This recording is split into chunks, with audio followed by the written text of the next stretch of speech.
Assalamualaikum warahmatullahi wabarakatuh. Salam sejahtera untuk semuanya. Apa kabar hari ini? Semoga kita semua sehat agar kita bisa selalu produktif. Senang sekali saya Dr. Mary kali ini akan menemani Anda dalam talk show di YouTube channel Dr. Uner TV. Sebelum kita mulai, jangan lupa untuk like dan subscribe-nya agar Anda tidak tertinggal update baru dari channel YouTube ini yang berisikan tentang edukasi kesehatan. Dan topik pada hari ini adalah hempaskan kuman dengan cuci tangan yang benar. Kita semua pasti sudah sangat familiar dengan hal ini, namun belum tentu semuanya memiliki pemahaman yang sama. Karena hal inilah kita mengangkat kembali topik ini untuk memberikan wawasan yang lebih kepada seluruh lapisan masyarakat. Telah hadir bersama saya hari ini Dr. Pepi Dwi Endraswari, MSI, MKet Klin SPMK. Beliau adalah staf dosen mikrobiologi kedokteran di FK UNER, staf dokter di unit mikrobiologi klinik RSUA dan RSUD Dr. Sutomo, serta pengurus PAMKI, Perhimpunan Dokter Spesialis Mikrobiologi Klinik Indonesia, cabang Surabaya, bidang publikasi ilmiah. Assalamualaikum Dr. Pepi, apa kabar dok? Waalaikumsalam warahmatullahi wabarakatuh. Terima kasih sudah menyempatkan hadir di sini ya dok ya.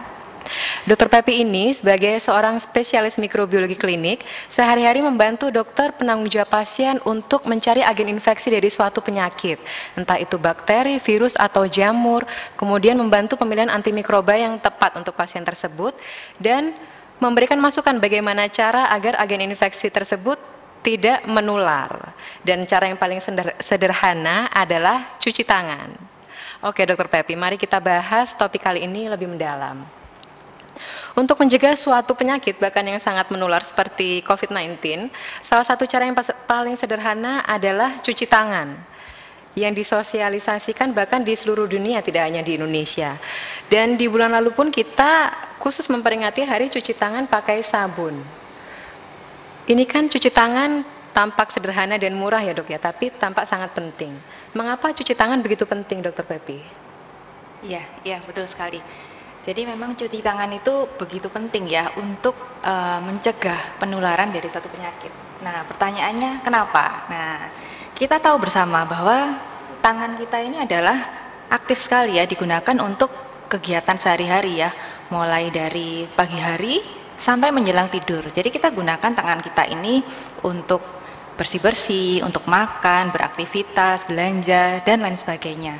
Bayangkan jika tangan kita ini kotor ya, kotor bukan dalam arti nampak kotor ya, tapi sebetulnya di tangan kita ini mengandung banyak sekali mikroba ya. Jadi kalau kita lihat atau kita periksa ya, sebetulnya di tangan kita ini banyak sekali ya, berjuta-juta mikroba atau kuman ya di tangan kita.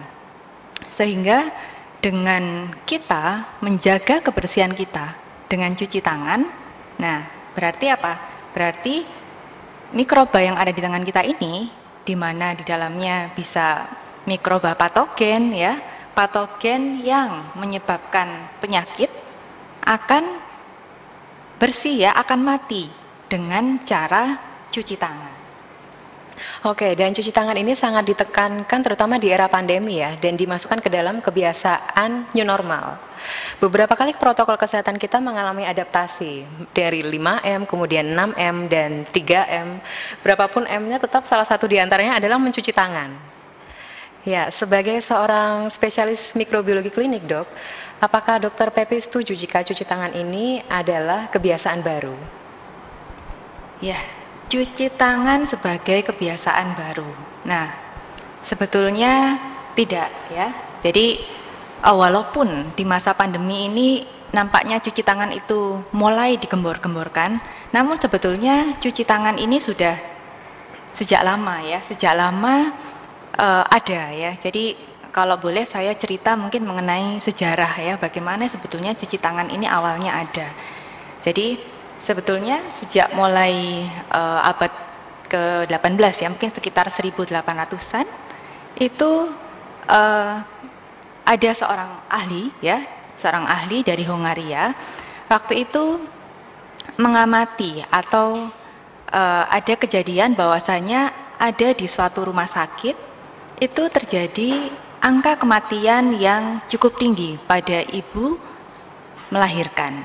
Nah, jadi beliau diberikan tugas untuk mengevaluasi ya, menemukan penyebabnya. Kenapa hal itu kok tinggi kejadiannya? Karena itu sangat menimbulkan ketakutan ya pada pasien-pasien yang ada di rumah sakit tersebut, karena angka kematian ibu melahirkan kok tinggi. Nah, ternyata setelah dilakukan observasi ditemukan bahwasanya penyebab dari penyakit infeksi yang dialami oleh ibu pasca melahirkan itu adalah karena dokter-dokter di sana tidak patuh atau tidak melakukan cuci tangan sebelum melakukan pemeriksaan atau menolong persalinan. Nah, sehingga setelah proses persalinan banyak ibu-ibu yang mengalami infeksi dan kemudian banyak juga yang tidak tertolong. Nah, semenjak saat itulah maka dokter di rumah sakit tersebut diwajibkan ya, diwajibkan untuk melakukan cuci tangan sebelum melakukan pemeriksaan kepada pasien, sebelum melakukan tindakan menolong persalinan dan lain sebagainya.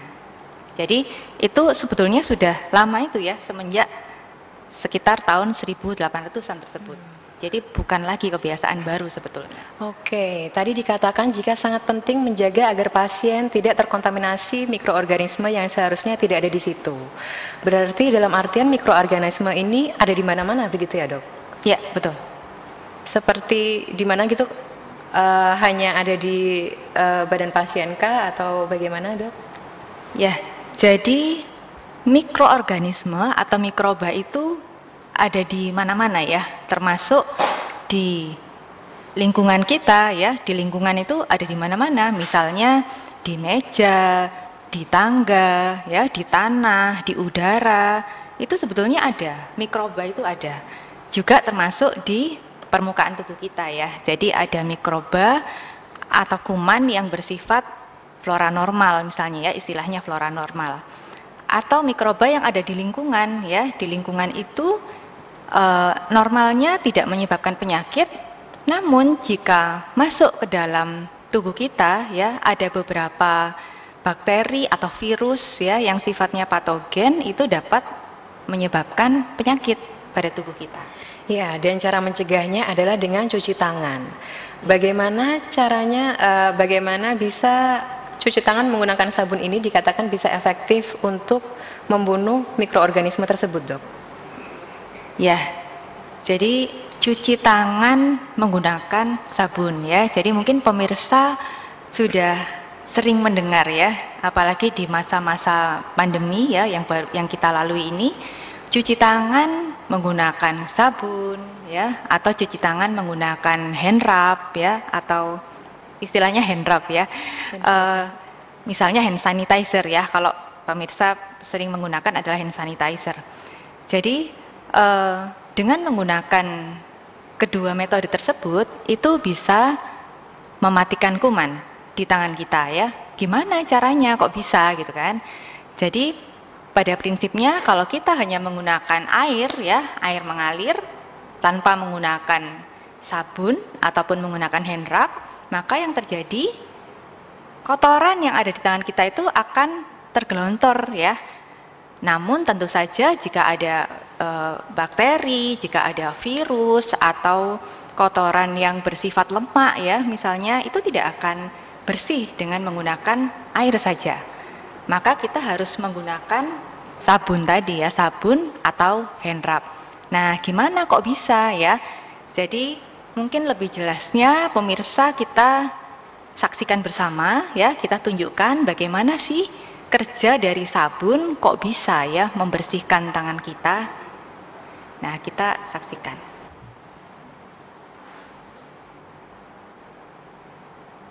Nah, kita saksikan dalam video ini ya, komponen sabun itu ada komponen yang sifatnya hidrofilik atau dia akan mengikat air, dan hidrofobik yang suka atau mengikat lemak. Nah, komponen ini akan bekerja pada saat kita menggunakan sabun untuk cuci tangan atau membersihkan bahan-bahan yang lain ya. Jadi yang merah itu yang hidrofilik, dia akan menyatu dengan komponen dari air.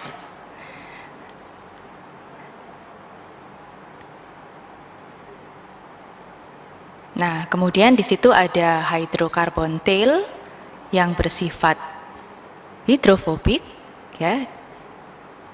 Dia akan menyatu dan membentuk suatu komponen yang namanya micelle, ya.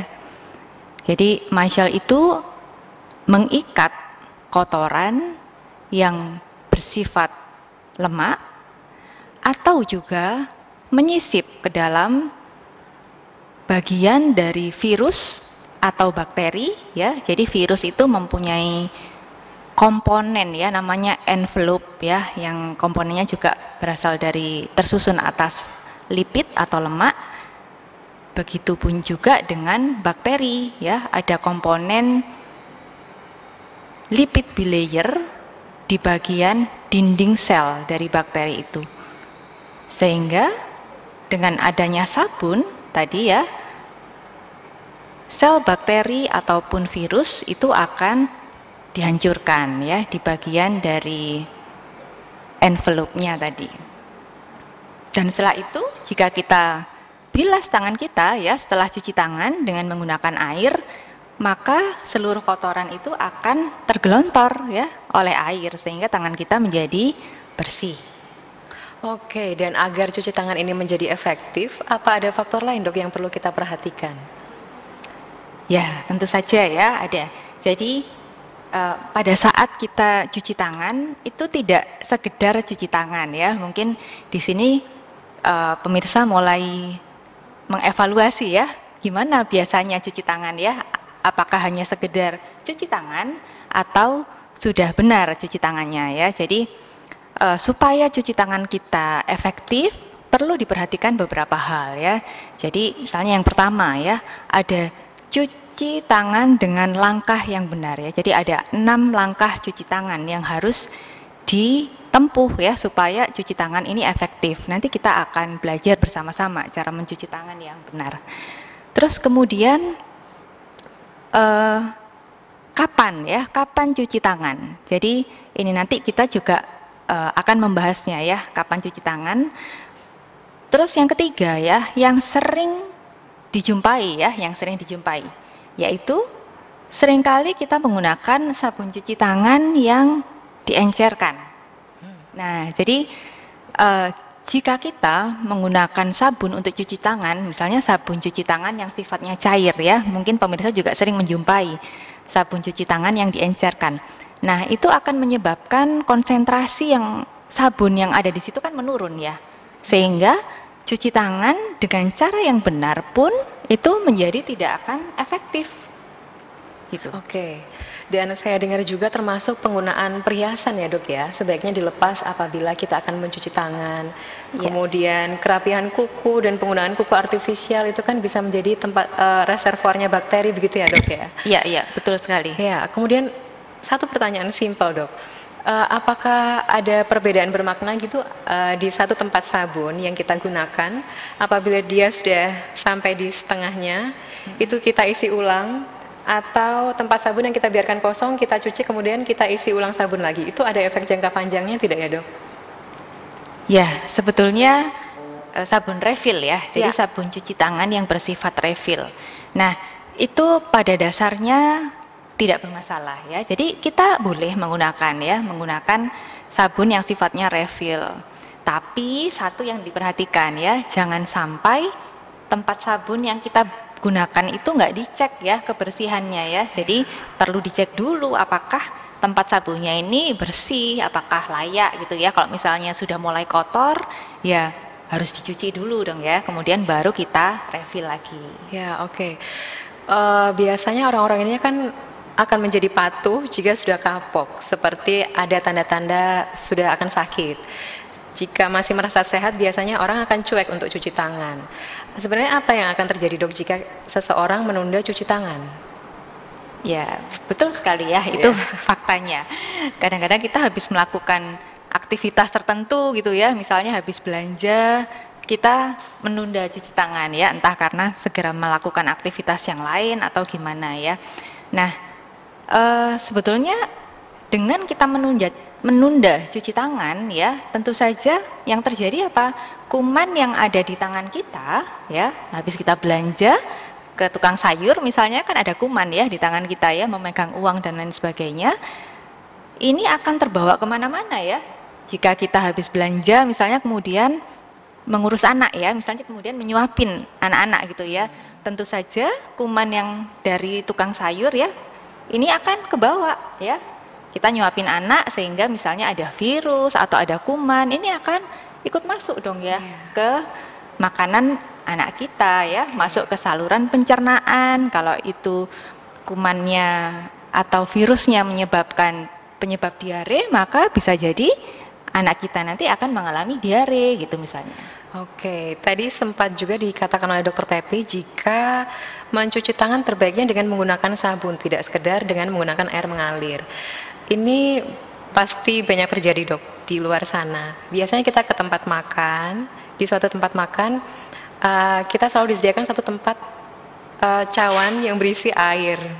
Dan orang-orang akan otomatis memasukkan tangan ke tempat itu, merasa tangannya yang sudah basah itu sudah aman.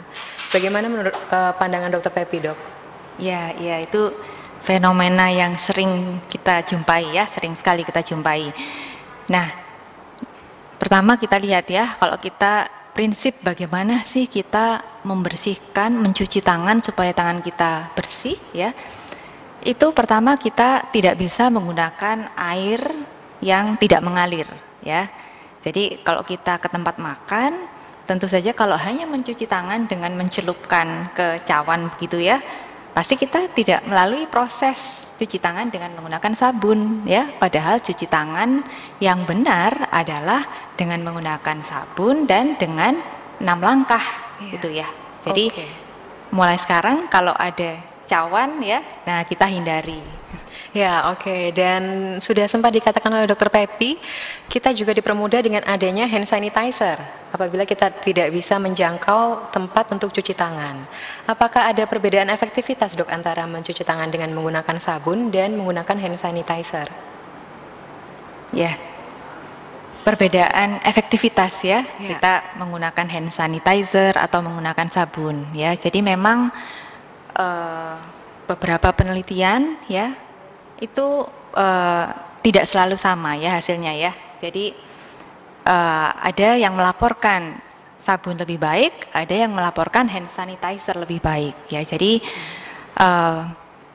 kita kembali ke prinsipnya ya, bahwasanya cuci tangan dengan sabun ya dan dengan hand sanitizer. Hand sanitizer itu pada prinsipnya hanya boleh kita gunakan apabila kondisi tangan kita ini tidak tampak kotor ya. Jadi kalau misalnya habis bermain tanah ya, atau habis makan ya, makan menggunakan tangan, nah kita nggak bisa menggunakan hand sanitizer.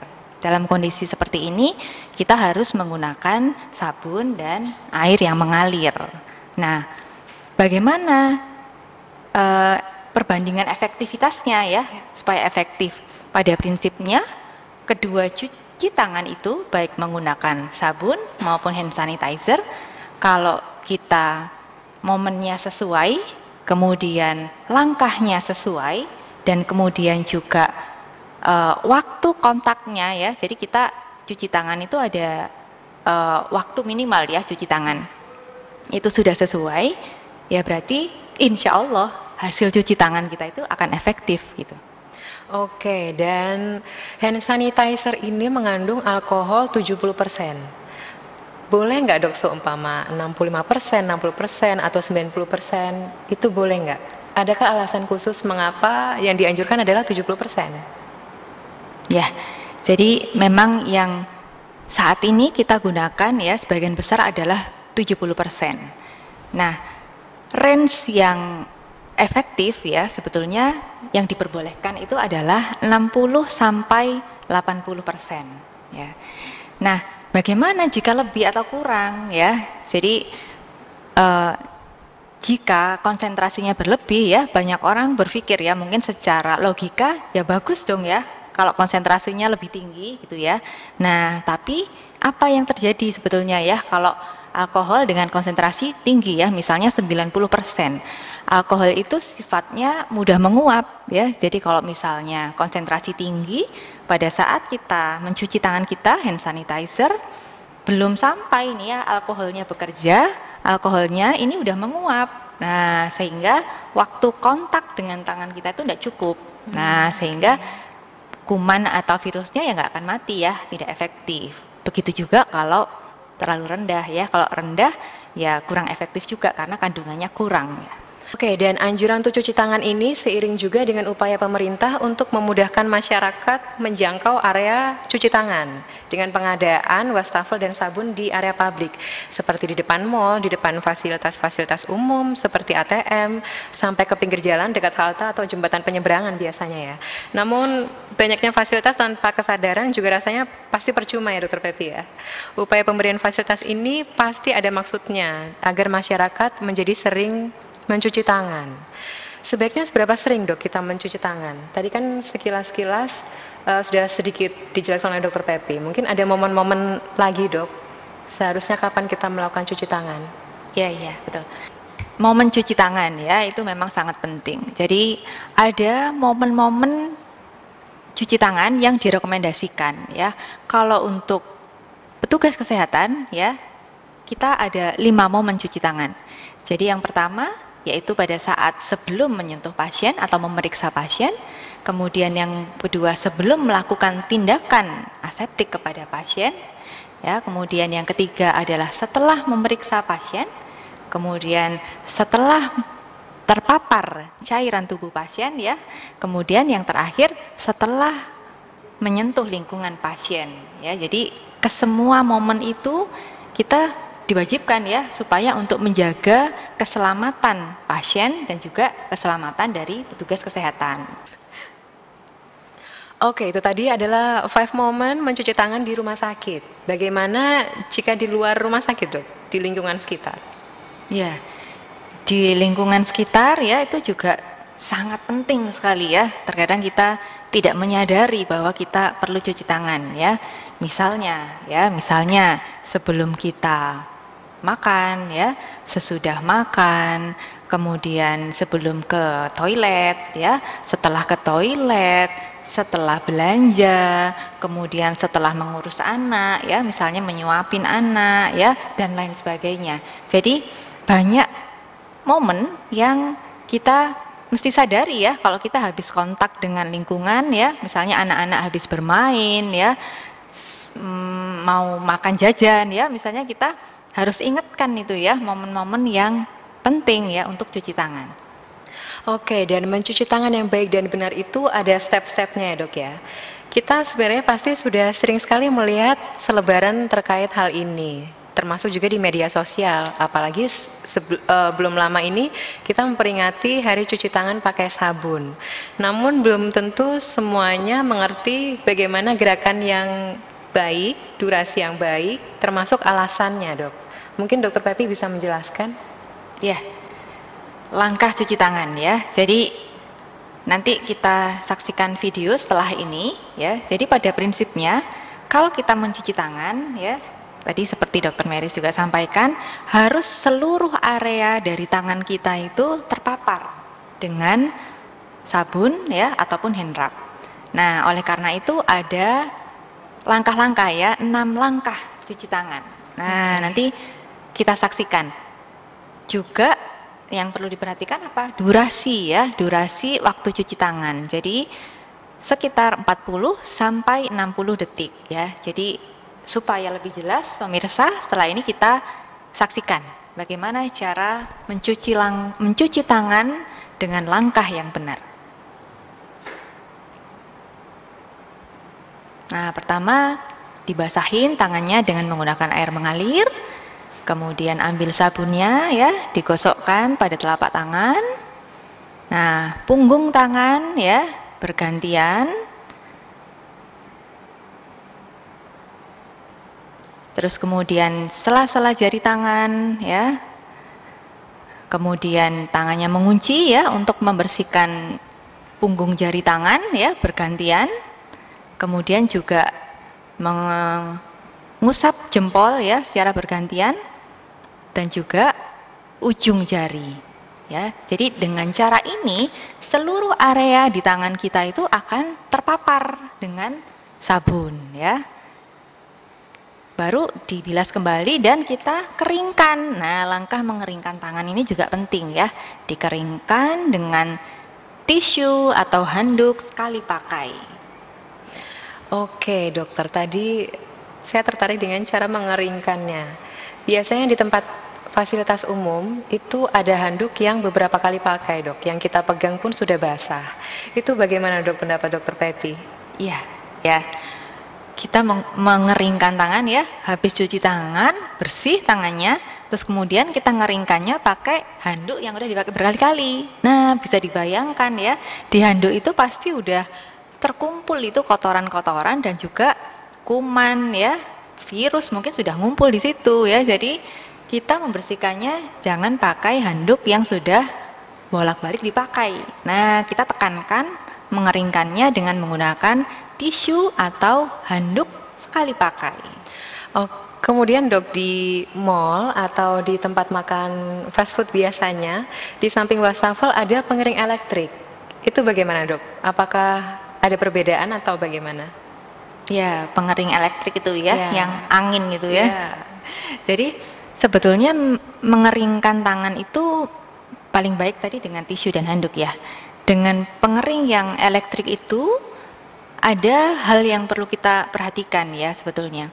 Apakah kita yakin bahwa dari sumber pengering elektrik itu terjamin kebersihannya ya. Jadi kalau kita tidak yakin ya sebetulnya mengeringkan tangan dengan menggunakan pengering elektrik itu tidak begitu direkomendasikan ya, karena belum tentu terjamin kebersihannya. Bisa jadi malah tangan kita terkontaminasi oleh aliran udara yang keluar dari mesin tersebut gitu. Jadi sebaiknya pakai tisu atau handuk sekali pakai. Oke, bagaimana dengan menggunakan air hangat seumpama, dok? Seperti yang kita tahu pada suhu tertentu bakteri itu akan mati. Jika ada seseorang yang ingin memodifikasi cara cuci tangan mungkin, dok, dengan menggunakan air hangat, apakah ada perubahan durasi atau bagaimana, dok? Tidak ya. Jadi kita cuci tangan dengan air biasa atau air hangat itu tidak akan merubah durasi ya, tetap diperlukan durasi sekitar 40 sampai 60 detik ya. Dan mungkin salah satu kelemahannya jika kita terlalu sering menggunakan air hangat ya untuk cuci tangan itu menyebabkan tangan kita menjadi lebih kering ya. Oke. Berarti memang seharusnya kita mengikuti yang sudah standar dan teruji Ya. klinis begitu ya, dok ya? Betul. Boleh jika ingin memodifikasi atau mempunyai ide, tapi lanjutkanlah dengan uji klinis. Kita sebagai masyarakat awam, terutama masyarakat awam, sebaiknya melakukan hal-hal yang sesuai dengan aturan anjuran pemerintah.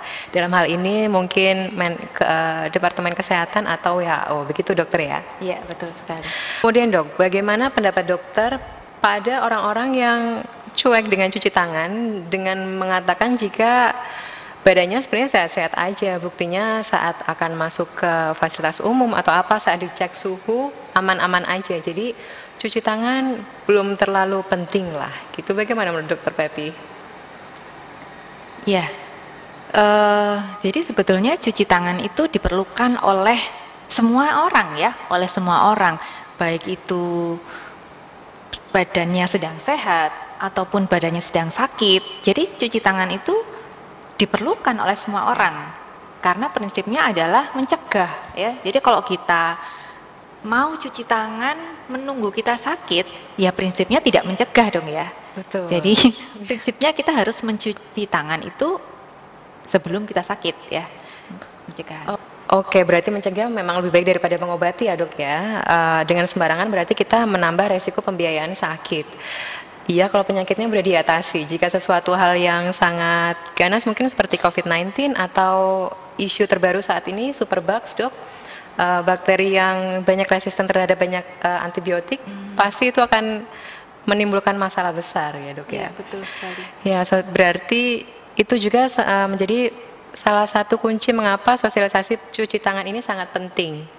Karena banyak manfaatnya untuk kita semua dan lingkungan sekitar juga. Iya, betul. Menurut Dokter Pepi, bagaimana cara memperdalam kesadaran kepada masyarakat, Dok, jika cuci tangan ini perlu dibiasakan? Mungkin dari lingkup keluarga atau kita bersosial, termasuk di sekolah mungkin, Dok? Iya. Jadi untuk meningkatkan kesadaran ya masyarakat, baik itu masyarakat umum ataupun di kalangan medis ya.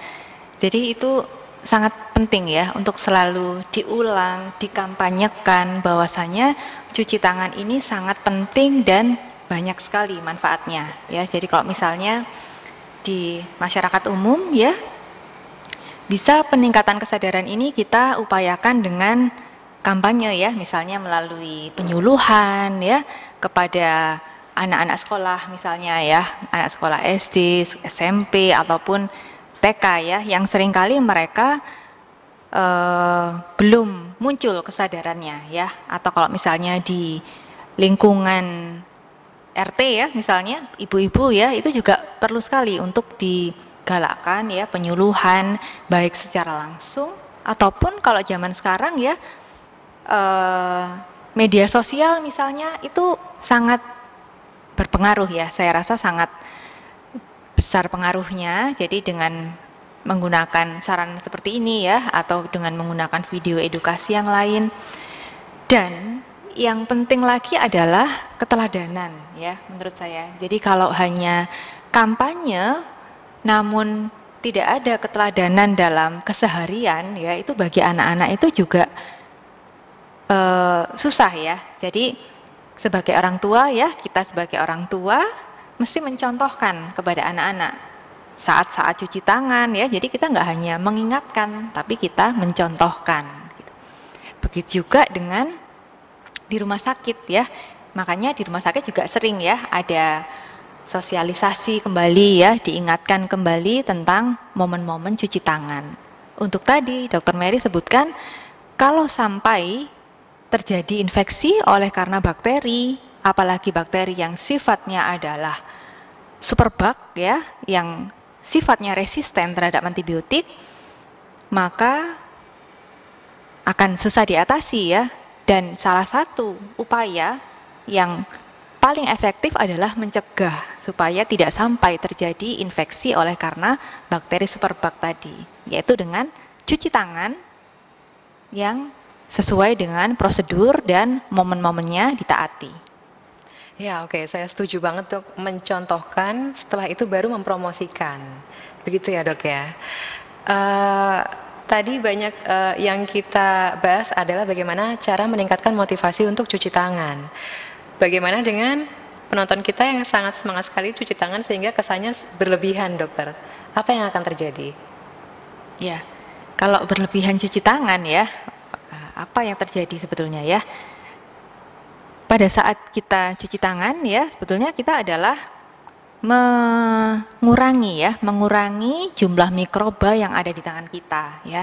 Namun kalau cuci tangan kita berlebihan, maka mikroba yang ada di tangan kita ini yang sebetulnya juga fungsinya itu adalah baik ya, maka dia akan ikutan mati ya, padahal mikroba yang baik itu juga ada fungsinya ya.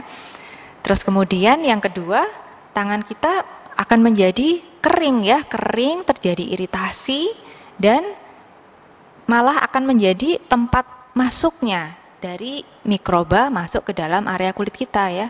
Jadi yang harusnya kulit kita utuh, kalau kita berlebihan cuci tangan ya, menggosok atau mengeringkan sehingga terjadi iritasi, luka, itu akan malah menjadi tempat masuk dari bakteri sehingga nanti bisa jadi tangan kita malah mudah terjadi infeksi.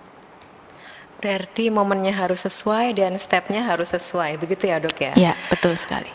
Tadi sudah ditekankan jika sebaiknya mencuci tangan dengan menggunakan air bersih dan air mengalir. Sedangkan kita tahu masih banyak tempat di perifer yang akses untuk mendapatkan air bersih pun sulit. Apakah ada pendapat Dokter Pepi terkait hal ini? Ya, memang ini adalah sesuatu yang perlu dipecahkan secara bersama ya. Jadi untuk dapat